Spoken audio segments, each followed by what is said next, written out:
Hey guys, hope you're doing well. So I am going to be covering my top 5 books that I read in 2019. Not all of these, of course, were necessarily published in 2019, but I read them this year. So I'm going to tell you all about them. So I guess the first one I will share with you is The Hobbit, of course. I feel like most of you have probably read The Hobbit or seen the movies, but The Hobbit is by J.R.R. Tolkien. It is the prequel to the Lord of the Rings trilogy, and it's a fantasy. Hobbits are I don't know, they're like humanish creatures, but they're really small, but I think they have big feet and they eat a lot and they're really passive, and yeah, I don't know. So anyway, The Hobbit follows this one particular hobbit, Bilbo Baggins, and the book starts on his 11st birthday, and there's a big bash and stuff, and then Gandalf the Grey comes to visit him, and they go on an adventure, we'll say. It is a really cool book, and it follows them as they encounter different creatures, I guess, and characters and different landscapes and all the trouble that they get into, and essentially they are setting out to find Smaug the dragon and I guess raid his hoard of treasure, because he's not a very good dragon. So it's really fun, and you guys should read it, because this is what spurred me on and got me back into reading and encouraged me to do more bookish videos on my channel here. And yeah, I just have a soft spot for The Hobbit. Next up, I will go with Fox by Nadine Brandes. This book caught me off guard because it is written in first person, and I don't read first person books. My brain can't do it for some reason. And I heard so many good things about this book, and I really wanted to read it, and then I borrowed it from the library, and I saw it was in first person, and I was like, okay, well, I guess I can't read this one. But because of the hype that it had been getting, I decided to see if there was an audiobook, and there was, so I listened to it. And I'm so glad I did, because this book is absolutely incredible. You guys should totally read it. I'm going to say that about all 5 of these books. You guys should totally read them. But, okay, so Nadine Brandes is a Christian author. This book particularly is a historical fantasy with some elements of true historical events. So it loosely follows the gunpowder plot from history, and okay, so I'm not really sure how to describe this book. There are some elements that I am forgetting, so I really need to reread it. But this follows Thomas Fox.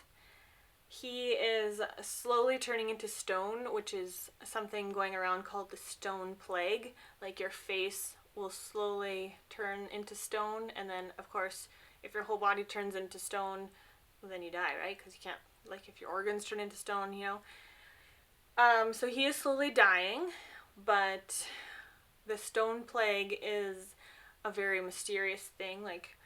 Everyone around them, they don't really know what causes it, and if it's contagious or whatever. And this world also deals in the how do you say, the magic system, where you can speak and command color. Some people can speak to blue, and they can command anything that's in the blue color, and they can essentially tell that blue object to do something, or be something, or go somewhere. So it's very interesting. Thomas Fox is also dealing with abandonment from his father, who is a very prestigious man in their culture. Anyway, I feel like I'm not describing this book in any kind of justice. Please go check it out before you just write it off by my bad description, because it is really, really good. And the narrator is exceptional as well. The next one is Mark of the Raven by Morgan L. Busey. This one was so good. Like, so good. So good, in fact, that I took this one out from the library, and I loved it so much that I immediately took out the second one from the library, because this is a trilogy that is going to be completed in 2020. So I binge read the first two in like 2 or 3 weeks or something, because they were so good. This is the Ravenwood Saga. So this is another fantasy, and this deals with, like, there are different houses, shall we say. Each house has their own abilities, I guess you could say. Their own magical gifts, I guess. So she is from the house of the Ravenwood, and they can dream walk. They have to be touching the person who's sleeping, but they can go into that person's dream, and they can actually, if they're really good at their gift, they can manipulate the dream, and the really exceptional people with the gift can actually kill the person that's dreaming through their dream, but they're dead in real life. So it's a pretty powerful gift to have if you have immediate physical contact with the person. Anyway, she has been raised to hate the other houses who have other gifts, and she's basically being raised to assassinate the other leaders from all the other gifts, so that her family's house can raise to be in power. And she has some inner conflict about the right and wrong aspect of everything she's being taught, and I don't want to say too much more to spoil it, but I am putting this one and the second one, which I don't own, but I'm putting both of these on this list because they were both 5-star and I really, really love them. I can't really explain to you what the second book was about because of spoilers, right? So yeah, we'll just say you guys should read this one, and I'm so excited for the third one coming out. I think it's coming out in March. So the last one is Screwtape Letters by C.S. Lewis. This one is a classic. Screwtape is Wormwood's mentor, I guess you could say, and he is trying to teach Wormwood how to trip up Christians and how to deceive them and make them stumble and fall, and eventually the goal is for them to win the souls of everyone on earth.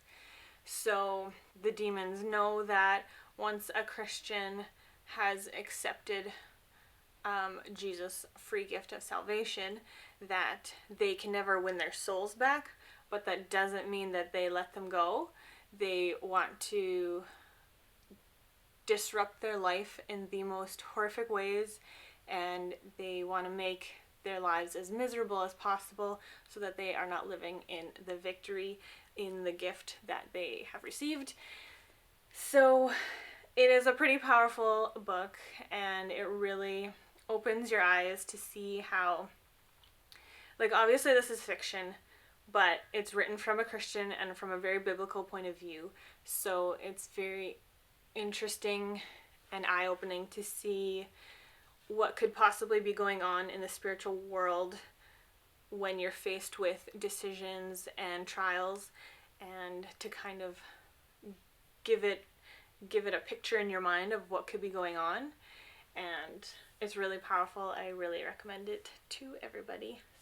So those are the top 5 books that I read in 2019. I'm wondering if any of you guys have read any of them. I'm pretty sure a lot of you have read The Hobbit, but I'm wondering about all these other ones. Have you guys read them? What did you think of them? I'd really love to chat books in the comments, and I hope you have a lovely day. Bye!